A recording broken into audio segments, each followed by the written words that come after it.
हैदराबाद का जंगल एक विस्तृत और विविध पारिस्थितिकी तंत्र है जो शहर के सीमाओं से परे फैला हुआ है। यहाँ की हरियाली न केवल प्राकृतिक सौंदर्य का एक हिस्सा है बल्कि यह कई वन्य जीवों का घर भी है। इन जंगलों में तेंदुए, भालू और विभिन्न प्रकार के पक्षी जैसे मोर और गिद्ध भी पाए जाते हैं। ये जीव जंगल के पारिस्थितिकी संतुलन को बनाए रखने में महत्वपूर्ण भूमिका निभाते हैं। जंगल का अतिक्रमण और उसे काटना विभिन्न प्रकार की समस्याएं उत्पन्न करता है। यह न केवल वन्य जीवों की प्राकृतिक आवास को नष्ट करता है बल्कि जैव विविधता में कमी भी लाता है। जब जंगलों को काटा जाता है तो मिट्टी की गुणवत्ता में कमी आती है और जलवायु परिवर्तन को भी बढ़ावा मिलता है।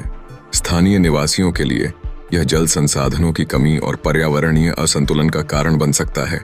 भारतीय समाज में जंगलों का महत्व केवल प्राकृतिक स्रोतों तक सीमित नहीं है। जंगलें हमें हवा, पानी और प्राकृतिक संसाधनों का प्रबंधन करने में मदद करती हैं। वे मौसमी बदलावों को संतुलित करने में सहायक होती हैं और स्थानीय लोगों के लिए रोजगार के अवसर प्रदान करती हैं। इसके अतिरिक्त वे पर्यटन को बढ़ावा देती हैं, जिससे आर्थिक विकास में सहायता मिलती है। यदि हम जंगलों को संरक्षित करते हैं तो हम न केवल वन्य जीवों का संरक्षण करते हैं बल्कि हम अपने आने वाले पीढ़ियों के लिए एक स्वच्छ और स्वस्थ पर्यावरण भी सुनिश्चित करते हैं। इसके अलावा जंगलों से हमें औषधीय पौधों, खाद्य उत्पादन और विभिन्न कच्चे माल का लाभ भी मिलता है। इनका संरक्षण हमारे राष्ट्रीय संसाधनों को भी सुरक्षित रखने में मदद करता है। इसलिए हमें जंगलों की वैभव को समझने और उन्हें संरक्षित करने की आवश्यकता है। हमें इस बात की वैज्ञानिक समझ होनी चाहिए कि जंगलों की उपस्थिति न केवल हमारे लिए बल्कि पूरी पृथ्वी के लिए महत्वपूर्ण है। यदि हम जंगलों को काटने में लिप्त रहेंगे तो यह हर प्रजाति के लिए खतरनाक होगा। हमें एकजुट होकर इन प्राकृतिक धरोहरों की रक्षा करनी होगी। हैदराबाद का जंगल एक विस्तृत और विविध पारिस्थितिकी तंत्र है जो शहर के सीमाओं से परे फैला हुआ है। यहाँ की हरियाली न केवल प्राकृतिक सौंदर्य का एक हिस्सा है बल्कि यह कई वन्य जीवों का घर भी है।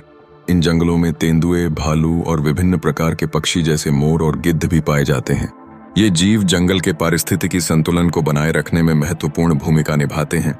जंगल का अतिक्रमण और उसे काटना विभिन्न प्रकार की समस्याएं उत्पन्न करता है। यह न केवल वन्य जीवों की प्राकृतिक आवास को नष्ट करता है बल्कि जैव विविधता में कमी भी लाता है। जब जंगलों को काटा जाता है तो मिट्टी की गुणवत्ता में कमी आती है और जलवायु परिवर्तन को भी बढ़ावा मिलता है। स्थानीय निवासियों के लिए यह जल संसाधनों की कमी और पर्यावरणीय असंतुलन का कारण बन सकता है। भारतीय समाज में जंगलों का महत्व केवल प्राकृतिक स्रोतों तक सीमित नहीं है। जंगलें हमें हवा, पानी और प्राकृतिक संसाधनों का प्रबंधन करने में मदद करती हैं। वे मौसमी बदलावों को संतुलित करने में सहायक होती हैं और स्थानीय लोगों के लिए रोजगार